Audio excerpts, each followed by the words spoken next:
Hello बच्चों, आज हम इस भाग में क्लास 8 के हिंदी फर्स्ट के चैप्टर नंबर 6 का जो अकबरी लोटा नामक पार्ट है, इसके आगे के भाग को हम लोग पढ़ेंगे। इसमें एक्सप्लेन किया जाएगा। देखिए, पिछले हम लोग पढ़ चुके हैं कि इसमें जो है ये लाला झाऊलाल की कहानी है। और लाला झाऊलाल जो है और इनके एक मित्र होते हैं पंडित बिलवासी मिश्र जी। उनकी मदद करते हैं। लाला झाऊलाल का काम ठीक ठाक चल रहा था। इनके जो है खाने पीने की कोई समस्या नहीं थी और मकान का 100 रुपये किराए भी आ जाते थे। लेकिन इनको इकट्ठा जो है 250 रुपये देखने को नहीं मिला कभी। और इनकी पत्नी एक दिन अचानक जो है इनसे 250 रुपये की मांग कर देती है। और लाला झाऊलाल अपने सम्मान को बचाने के लिए कि पत्नी के सामने कहीं हम नीचा गिरा हुआ न महसूस करें, क्योंकि पत्नी ने कहा था कि आपसे हो सके तो बता दें, अन्यथा मैं अपने भाई से मांग लूँगी। इस पर लाला जी झल्ला जाते हैं और कहते हैं कि ले लेना पैसे। 1 सप्ताह की मोहलत मांगते हैं। और जब 4 दिन बीत जाता है तो वह पैसे की व्यवस्था नहीं कर पाते, तब अपने मित्र पंडित बिलवासी मिश्र जी को बुलाते हैं और उनसे अपनी विपदा सुनाते हैं। और वह भी बेचारे संजोग से उस समय हुक्क थे। हुक्क का अर्थ होता है मतलब खाली एकदम से, उनके पास भी कुछ न था। लेकिन उन्होंने वादा ज़रूर किया पैसे देने के लिए और उनका इंतज़ार करते हैं। उसी कड़ी में कहानी आगे हम पढ़ते हैं, बताते हैं आपको। देखिए, आगे हम लोग पढ़ें। इसमें गिरने के पूर्व लोटा एक दुकान की साइवान से टकराया। वहां टकरा कर उस दुकान पर खड़े उस अंग्रेज को उसने सांगोपांग स्नान कराया। सांगोपांग यानी संपूर्ण अंग का स्नान कराया और फिर उसी के बूट पर आ गिरा। और उसके बाद यानी पानी लोटा जब हाथ से छूटा उनके तो उसके ऊपर गिरा अंग्रेज के, और पूरा पानी उसके ऊपर गिरा। उसका स्नान हुआ, संपूर्ण अंगों का वह भीग गया और उसके बाद लोटा जो है उसके बूट पर आ गिरा। उस अंग्रेज को जब मालूम हुआ कि लाला झाऊलाल ही उस लोटे के मालिक हैं, तब उसने केवल एक काम किया, अपने मुंह को खोलकर खुला छोड़ दिया। अपने मुंह को खोलकर खुला छोड़ दिया क्या अर्थ है? यानी एक बार स्टार्ट किया तो फिर बंद नहीं किया उसने। यानी अब उसने क्या क्या बका होगा, जितना उसके जी में आया उसने बोलना शुरू कर दिया। उसका मुंह बंद होने का नाम नहीं ले रहा था। लाला जी को उल्टा सीधा कहने लगा। लाला झाऊलाल को आज ही यह मालूम हुआ है कि अंग्रेजी भाषा में गालियों का ऐसा प्रकांड कोश है। यानी वो अंग्रेज जो है खूब गालियां जो है दे रहा था। मुंह उसका खुला का खुला ही था, बंद होने का नाम नहीं ले रहा था। इसी समय पंडित बिलवासी मिश्र भीड़ को चीरते हुए आंगन में आते दिखाई पड़े। यानी उसी समय जो है पंडित बिलवासी मिश्र जी, जो उनके मित्र थे लाला झाऊलाल के, वो आंगन में आते हुए दिखाई पड़े। उन्होंने आते ही पहला काम यह किया कि उस अंग्रेज को छोड़कर और जितनी आदमी आंगन में घुस आए थे सबको बाहर निकाल दिया। फिर आंगन में कुर्सी रखकर उन्होंने साहब से कहा, आपके पैर में शायद कुछ चोट आ गई है, अब आप आराम से कुर्सी पर बैठ जाइए। पंडित बिलवासी मिश्र भी बहुत चालाक व्यक्ति थे। देखिए वो किस प्रकार से मदद करते हैं अपने दोस्त की, पंडित झाऊलाल की। साहब बिलवासी जी को धन्यवाद देते हुए बैठ गए और लाला झाऊलाल की ओर इशारा करके बोले, आप इस शख्स को जानते हैं? बिल्कुल नहीं, और मैं ऐसे आदमी को जानना भी नहीं चाहता जो निरीह राह चलतों पर लोटे की वार करे। यानी वही गुस्से में था अंग्रेज, उसको चोट लगी थी। उसने क्या कहा कि बिल्कुल नहीं, और मैं ऐसे आदमी को जानना भी नहीं चाहता जो लोटे से वार करे राह चलते आदमी के ऊपर। मेरी समझ में he is a dangerous criminal, यानी उस अंग्रेज ने कहा अंग्रेजी में he is a dangerous criminal, यानी यह एक खतरनाक मुजरिम है। अंग्रेज ने कहा कि हमारे हिसाब से तो ये एक खतरनाक मुजरिम है। परमात्मा ने लाला झाऊलाल की आंखों को इस समय कहीं देखने के साथ खाने की भी शक्ति दे दी होती तो यह निश्चय है कि अब तक बिलवासी जी को वे अपनी आंखों से खा चुके होते। एक आंखों से खाने का अर्थ ये है कि वो उनको क्या कर रहे थे, घूर रहे थे। अपने मित्र बिलवासी जी को पंडित लाला झाऊलाल जी थे वह घूर रहे थे, यानी मारे गुस्से में उनकी तरफ देख रहे थे। वे कुछ समझ नहीं पाते थे कि बिलवासी जी को इस समय क्या हो गया, यानी वो कुछ समझ नहीं पा रहे थे कि आखिर ये बिलवासी जी को क्या हो गया। उल्टा हमारी तरफ से न बोल करके, मित्र हैं हमारे और हमारी तरफ से न बोल करके उनकी तरफ से बोल रहे हैं। इस समय इनको क्या हो गया है। साहब ने बिलवासी जी से पूछा, तो क्या करना चाहिए? पुलिस में इस मामले की रिपोर्ट कर दीजिए जिससे यह आदमी फौरन हिरासत में ले लिया जाए। पुलिस स्टेशन कहाँ है? कहाँ? पास ही है, चलिए मैं बताऊं। चलिए। अभी चला। आपकी इजाज़त हो तो पहले मैं इस लोटे को इस आदमी से खरीद लूं। क्यों जी, बेचोगे? मैं 50 रुपये तक इसके दाम दे सकता हूँ। देखिए पंडित बिलवासी जी कितने चालाकी से जो है उस अंग्रेज को लोटा बेच देते हैं। यही कहानी है ऐतिहासिक बताकर। 50 रुपये तक इसके दाम दे सकता हूँ। ये किसने कहा? पंडित बिलवासी जी ने। किससे कहा? अपने मित्र झाऊलाल से। लाला झाऊलाल तो चुप रहे, पर साहब ने पूछा, इस रद्दी लोटे के आप 50 रुपये क्यों दे रहे हैं? आप इस लोटे को रद्दी बताते हैं? आश्चर्य, मैं तो आपको एक विज्ञ और सुशिक्षित आदमी समझता था। विज्ञ मतलब जानकार, विद्वान, और सुशिक्षित यानी अच्छी तरीके से शिक्षा पाए हुए व्यक्ति की तरह समझता था आपको मैं। आखिर बात क्या है, कुछ बताइए भी। जनाब, यह एक ऐतिहासिक लोटा जान पड़ता है। जान क्या पड़ता है? मुझे पूरा विश्वास है यह वह प्रसिद्ध अकबरी लोटा है जिसकी तलाश में संसार भर के म्यूजियम परेशान हैं।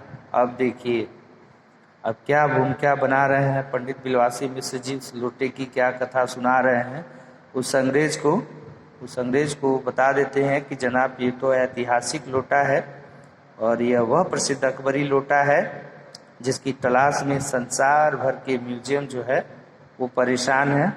यह बात? जी जनाब, 16वीं शताब्दी की बात है। बादशाह हुमायूं शेर शाह से हार कर भागा था और सिंध के रेगिस्तान में मारा फिर रहा था। एक अवसर पर प्यास से उसकी जान निकल रही थी। उस समय एक ब्राह्मण ने इसी लोटे से पानी पिलाकर उसकी जान बचाई थी। हुमायूं के बाद अकबर ने उस ब्राह्मण का पता लगाकर उससे इस लोटे को ले लिया और इसके बदले में उसे इसी प्रकार के 10 सोने के लोटे प्रदान किए। यह लोटा सम्राट अकबर को बहुत प्यारा था, इसी से इसका नाम अकबरी लोटा पड़ा। वह बराबर इसी से वजू करते थे। वजू करना, वो मुस्लिम वर्ग के लोग जो हैं वो नमाज पढ़ने से पहले जो अपना हाथ मुंह धोते हैं, जो प्रक्रिया अपनाते हैं उसको हम वजू कहते हैं। हाथ मुंह धुलने को और उसके पहले साफ सफाई करते हैं अपने शरीर की, उसी को हम वजू कहते हैं। वजू करते थे। सन 57 तक इसके शाही घराने में रहने का पता है। सन 57 तक इसका शाही घराने में रहने का पता है, पर इसके बाद लापता हो गया। उसके बाद क्या हुआ, लापता हो गया। कलकत्ता के म्यूजियम में इसका प्लास्टर का मॉडल रखा हुआ है। पता नहीं यह लोटा इस आदमी के पास कैसे आया। म्यूजियम वालों को पता चले तो फैंसी दाम देकर खरीद ले जाएं। इस विवरण को सुनते सुनते साहब की आंखों पर लोभ और आश्चर्य का ऐसा प्रभाव पड़ा कि वे कौड़ी के आकार से बढ़कर पकौड़ी के आकार की हो गई। उसने बिलवासी जी से पूछा, तो आप इस लोटे का क्या करिएगा? अब देखिए, अब उस अंग्रेज की आंखों में भी लालच आ जाता है लोटे के प्रति। लोटे की कथा को सुन करके जो बिलवासी मिश्र जी बता रहे हैं तो उसके अंदर भी लालच आ जाता है। मुझे पुरानी और ऐतिहासिक चीज़ों के संग्रह का शौक है। ये बिलवासी जी कह रहे हैं कि मुझे पुरानी और ऐतिहासिक चीज़ों के संग्रह का शौक है।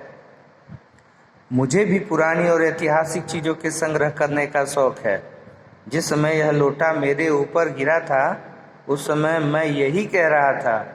उस दुकान से पीतल की कुछ पुरानी मूर्तियां खरीद रहा था, यही कर रहा था। हाँ, यानी अब ये भी कहते हैं, अंग्रेज को लालच आ गया तो उसने कहा कि आप ही नहीं, हम भी जो है पुरानी चीज़ों के, पुरानी ऐतिहासिक चीज़ों के संग्रह करने का शौक रखते हैं। और जिस समय यह लोटा मेरे सिर पर गिरा मैं उस दुकान से पीतल की कुछ पुरानी मूर्तियाँ ही खरीद रहा था। जो कुछ हो लोटा मैं ही खरीदूंगा। वाह, आप कैसे खरीदेंगे? मैं खरीदूंगा, यह मेरा हक है। हक है? जरूर हक है। यह बताइए कि उस लोटे के पानी से आपने स्नान किया या मैंने? आपने। वह आपके पैरों पर गिरा या मेरे? ये अंग्रेज की बात है, ये अंग्रेज कह रहा है। वह आपके पैरों पर गिरा या मेरे? आपके। ये बिलवासी जी कह रहे हैं। अंगूठा उसने आपका भुरता किया या मेरा? आपका। इसलिए उसे खरीदने का हक मेरा है। यह सब बकवास है, दाम लगाइए, जो अधिक दे वह ले जाए। यही सही। आप इसका 50 रुपया लगा रहे थे, मैं 100 देता हूँ। फिर ये क्या कह रहे हैं कि मैं 150 देता हूँ। अंग्रेज क्या कहा? मैं 200 देता हूँ। अजी मैं 250 देता हूँ। यह कहकर बिलवासी जी ने 250 के नोट लाला झाऊ लाल के आगे फेंक दिए।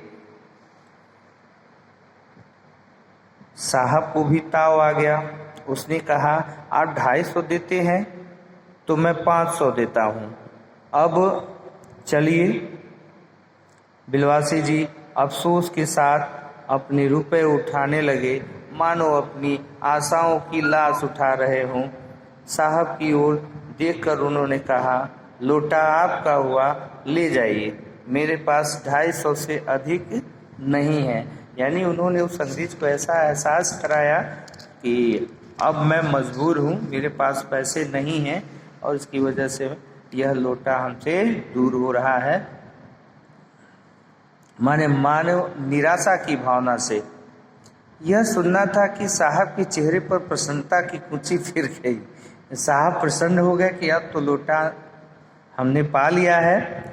उसने झपट कर लोटा लिया और बोला, अब मैं हंसता हुआ अपने देश लौटूंगा।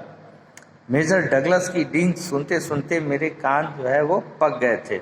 मेजर डगलस, मेजर डगलस कौन है? मेजर डगलस मेरे पड़ोसी हैं। पुरानी चीज़ों के संग्रह करने में मेरी उनकी होड़ रहती है।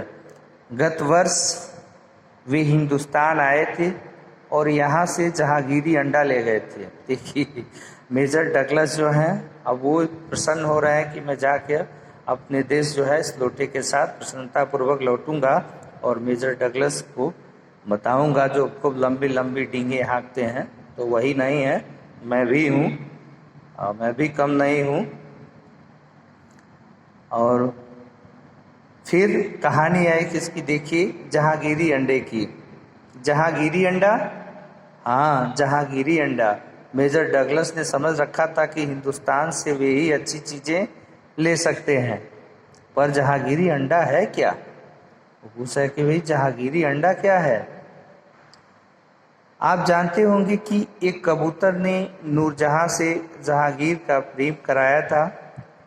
जहांगीर के पूछने पर कि मेरा एक कबूतर तुमने कैसे उड़ जाने दिया, नूरजहां ने उसके दूसरे कबूतर को उड़ाकर बताया था कि ऐसे। उसके इस भोलेपन पर जहांगीर दिलो जान से निछावर हो गया और उसी क्षण से उसने अपने को नूरजहां के हाथ कर दिया। कबूतर का यह एहसान वह नहीं भूला। उसके एक अंडे को बड़े जतन से रख छोड़ा।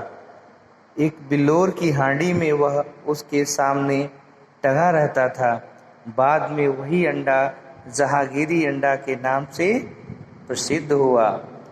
उसी को मेजर डगलस ने पारसाल दिल्ली में एक मुसलमान सज्जन से 300 रुपये में खरीदा। यह बात, हाँ, पर अब मेरे आगे दून की नहीं ले सकते। मेरा अकबरी लोटा उनकी जहांगीरी अंडे से भी एक पुश्त पुराना है। इस रिश्ते से तो आपका लोटा उस अंडे का बाप हुआ। इस रिश्ते से तो आपका लोटा उस अंडे का बाप हुआ, यानी 1 साल उससे पहले का है।